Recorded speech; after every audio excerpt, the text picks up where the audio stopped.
Good afternoon, everyone. Today, our discussion topic is about architecture of information systems and implementation into the real world. So, an information system mainly consists of five parts: hardware components, software components, database and storage devices, network and communication components, and the people. So, the architecture is the description of the general architecture of an information is the description of design, contents, and hardware, software, and network capabilities. It may also include long-term plans like upgrading or into the receiving and replacing of old equipment and software. So the architecture is a way to include data processing system, telecom networks, and data. So hardware components are the devices which are used to process the information. It includes computer and the other equipment along with objects through which data can be stored, and peripheral devices like magnetic tape, storage disk, and input-output devices and telecommunications gear constitute into the hardware components. So software components, if you come to the software components, there are two types of software systems. That is, one is operation systems and the other one is application software. Operation softwares create create an interfacing between hardware device and the person who is using the system, and the application system is for direct support of the particular task of the computer.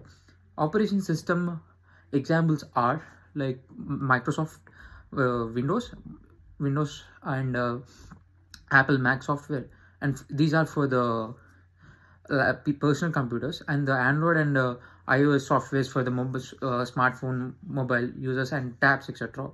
For the application system, it includes specific softwares like Microsoft Excel and Access and softwares like that. So if you come to the data resources, a database is an organized collection of structured information or database support the operations and manage functions of an organization. The archived data that is collected over time is stored in a data warehouse.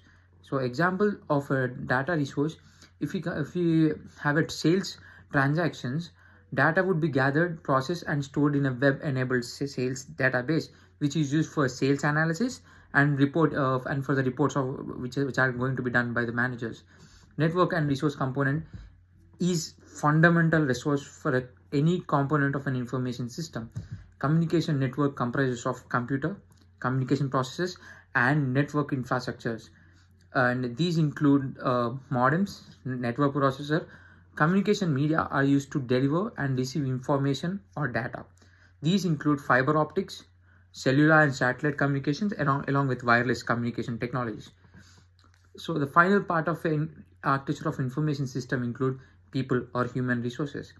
They play a major role for the effective operation of information system. The people who develop and operate the information system are called system specialists, and the people who use the product at the end of the day is known as end users. The system specialists include system analysts, software developers, system developers, and the operators. And the end users will be the salesperson and engineers, accountants, and managers. Any information system architecture is depending on these five components. They may be added few things in the hardware components like external drives, external motherboards, and hard disks are also included as in hardware components, which may be useful. If we come to the software components, then we could install some extra features into the software part by adding some extra softwares regarding which operation you are going to perform on a specific type of data set. So the data resources are mainly useful for storage and processing of the data through a specific purpose. Network and resource components are everywhere the same, which uses the communication transfer techniques and the other network operation systems.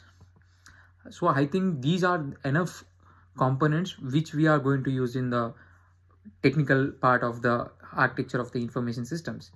Thank you, one and all.